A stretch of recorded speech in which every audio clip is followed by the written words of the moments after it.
All right. Welcome, one and all, to the Off the Rails Sports Podcast. I am your host tonight, John, or this morning, John, I guess. Depends what time you click into the podcast. And if you could, hit that like and subscribe button. It means a lot to us. And let's get off to what happened in the world of sports on beautiful Wednesday. And the big highlight was the first game of the Stanley Cup playoffs between the Edmonton Oilers and the Florida Panthers, a rematch of last year's Stanley Cup that Florida won in 7 exciting games. You know, they had a 3-0 lead, and then, Edmonton stormed back and barely came up short in game 7.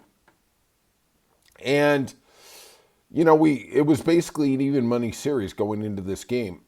Florida looked really good in the first 2 periods, and, Edmonton, as they have been doing this entire playoff series, stormed back amazingly. Oilers rallied on Leon Draisaitl's goal in OT to win 4-3.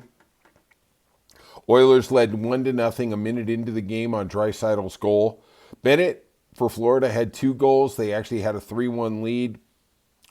Edmonton just kept chipping away, and they get the game 1 win. What did I think? The thing I noticed the most is how fast this game was. There really wasn't a lot of penalties. In OT, the fourth line center hit it up into the crowd. They got the face off. They got the power play. It was just a bad break. It was just a really bad break. And we will see what happens on Friday night. We got a Friday night game in Edmonton. And then we have a Monday game back in Florida. The other thing I noticed in this series is just how ruthless and relentless Florida is on just cross-checking. I mean, they slam people into the boards, and we'll see if this takes a toll in the series, but God, they are just relentless. I mean, every play, they'd be bringing the puck up ice, and the one guy behind the play, I'd see a Florida guy come in and cross-check the hell out of him. I was like, oh boy.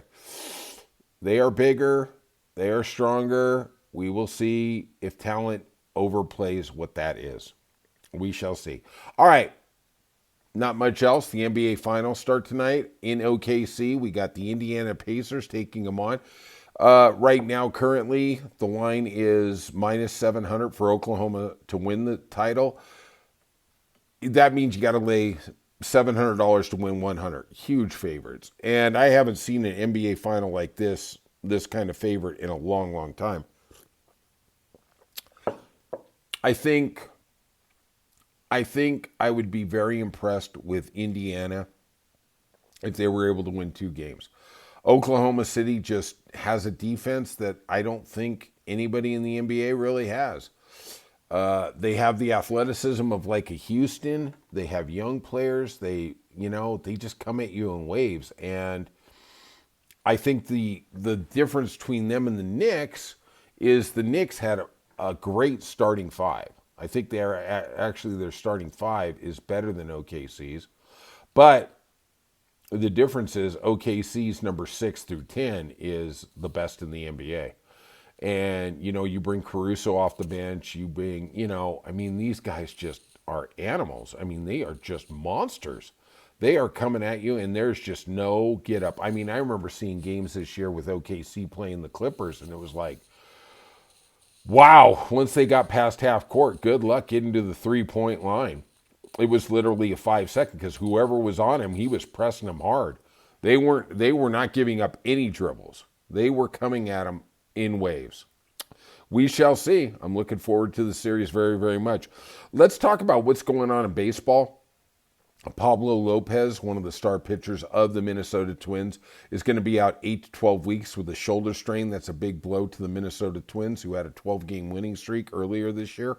Rob Manfred, the MLB commissioner, said he, quote-unquote, paid attention when Trump said he wanted Pete Rose to be exonerated and allowed into the Hall of Fame. Yeah, no kidding. The president does have some power. Hey, we got some antitrust stuff we want to get through. Yeah, well, let's make sure we're on the good side of the president. All right, let's talk about what happened in Major League Baseball on Wednesday night. And truly in the biggest upset I think I've seen so far in this baseball season, the Colorado Rockies went into the Florida Marlins and they swept. They won the final game 3-2. Freeland got the win for him. And Freeland, I don't think is that bad of a pitcher. He's just on a really bad team. The Rockies winning 3 games now are at 12-50. 12-50. Barely going to crack 30 wins for the year.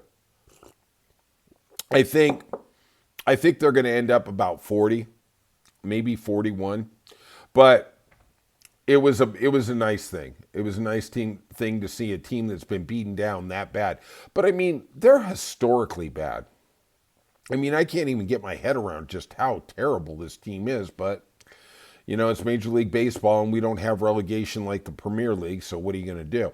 The Brewers beat the Reds 9-1, and I keep waiting for the Reds to just find that gear, and they just aren't. They're 30-33. I mean, I'm looking at Frank Conan going, man, I just don't know what they're missing. You know, I'm not watching it enough. We got the Red Sox in the shortest walk-off homer ever, beat the Angels 11-9. And, you know, we lost 2 out of 3. We're at home against the Angels, who had lost 3 consecutive series. And, you know, we're going to talk about this a little later in the podcast with Brian. I don't know what the Red Sox do with Cora. I mean, really, at some point we just got to pull the plug. You know, we're giving up 9 runs to the Angels. Jesus Christ. Jesus Christ. All right. Pirates beat the Astros 3-0. Nationals beat the Cubs 2-0. Guardians beat the Yankees 4-0. The Yankees are 37-23. They're 19-10 at home. You know, they just find a way. There's just something in that culture. I keep looking. What are they doing different than the Red Sox? Okay, they got Max Fried. We got Crochet. I mean, they lost Soto. Okay, they get Goldschmidt in there. They get Bellinger. Obviously, I don't know. I guess they just do something. I mean, I'm looking at it when I'm looking at my preseason preview, and I'm thinking, yeah, we could take the Yankees down. No. We're in 4th place. We're in 4th goddamn place in our division. You know, at some point, Cora's got to go. Brian was right. And I didn't really pick up on what he was laying down, but what are you going to do? The Blue Jays beat the Phillies 2-1. Phillies are still 37-24. Hoffman got the win. Romano got the loss for the Phillies. The Diamondbacks, who really, I'm surprised. They beat the Braves 2-1. Now, the Diamondbacks are 30-31. The Braves are 27-33. I can't, you know, we were talking about for about a week and a half there, the Braves were like within a game or two of 500. I thought they were going to creep over. I thought Brian had some really spectacular analysis earlier in the year when he goes, hey man, if this slump was in the middle of the season, you'd just shrug it off. You know, and he was right. But man, there's just, I don't know. I think losing Fried and Strider hasn't come back the way we thought he would. You know, Sale got the loss. But he's still respectable. I mean, he's 3-4 with a 2.93 ERA. The Rangers, who are in a slump of their own, fell to the Rays 5-4, got swept. Rangers are 29-33. They are 9-20 away from home. 9-20. The Tigers beat the White Sox 5-4. Yeah. I mean, what are you going to do? Break up the Orioles. They beat the Mariners 3-2. They're 24-36. 12 games under 500.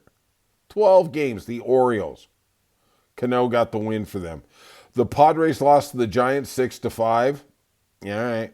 The Twins, dealing with that devastating Pablo Lopez news, beat the Athletics 6-1. And the Athletics, now they're starting to fall into that oblivion time. You know, they were coming out in the beginning of the year, but it's like, oh, they're going to be a playoff team.